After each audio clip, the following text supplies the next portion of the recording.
नमस्कार दर्शकों। दर्शकों, अमेरिका के लॉस एंजलिस के जंगलों में लगी आग लगातार बढ़ती जा रही है। सबसे पहले पैसिफिक पैलिसेड्स के जंगल में लगी आग ने देखते ही देखते 6 और जंगलों को अपनी जद में ले लिया। लेकिन अब खबर है कि 2 और जंगलों तक ये आग फैल गई है। आग जंगलों तक सीमित नहीं है, बल्कि बड़े पैमाने पर इससे रिहायशी इलाके तबाह हो गए। अनुमान है कि आग से $50 अरब का नुकसान हुआ। मरने वालों की संख्या भी बढ़कर 7 हो गई। इस आग को कैलिफोर्निया के इतिहास की दूसरी सबसे विनाशकारी आग बताया जा रहा है। आग 2900 एकड़ के दायरे में फैली हुई है और लगातार इसका दायरा बढ़ता जा रहा है। आग से हॉलीवुड में हंगामा मचा है। कमला हैरिस से लेकर Paris Hilton, Jamie Lee Curtis, Tom Hanks और मैंडी मूर जैसे सेलिब्रिटीज के घरों पर खतरा मंडरा रहा है।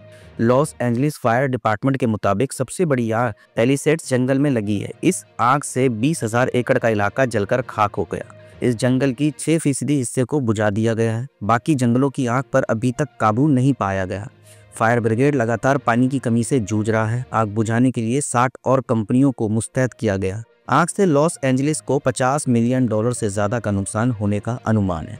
आग की वजह से अब तक लगभग 2 लाख लोगों को सुरक्षित स्थानों पर पहुंचाया गया। अमेरिका के जंगलों में लगी आग ने पूरी दुनिया को सकते में डाल दिया। रिकॉर्ड संख्या में फायर फाइटर्स और रेस्क्यू टीमें आग बुझाने में लगी है। हेलीकॉप्टर और विमानों से आग पर काबू पाने की कोशिश की जा रही है, लेकिन ये आग बुझने के बजाय तेजी से और फैल रही है। इसकी वजह है कि तूफानी हवाओं की वजह से आग पर काबू पाना मुश्किल हो रहा है। हवाओं के दिशा बदलने से भी आग लगातार अलग अलग जगहों पर फैल रही है। रेस्क्यू और रिहेबिलिटेशन का काम जोरों शोरों पर चल रहा है। अब तक हजारों लोगों को सुरक्षित स्थान पर ले जाया गया। स्कूलों, समुदाय केंद्रों और अन्य सुरक्षित जगहों को इमरजेंसी शेल्टर के रूप में तैयार किया गया।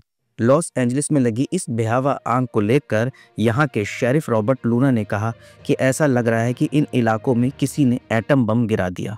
मैं इस स्थिति को लेकर हैरान हूँ। मैं सुन्न हो गया हूँ।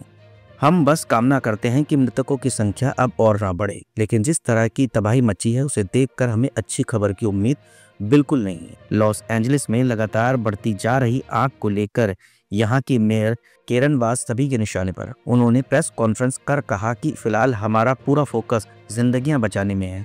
जब आग बुझ जाएगी तो इसका आकलन किया जाएगा, कहाँ चूक हुई और क्या नहीं हो पाया। प्राइवेट फायर फाइटर एक्यूवेदर का अनुमान है कि आग की वजह से 135 से $150 अरब का नुकसान हुआ। इसमें इंश्योरेंस रिकवरी का आंकड़ा भी शामिल है।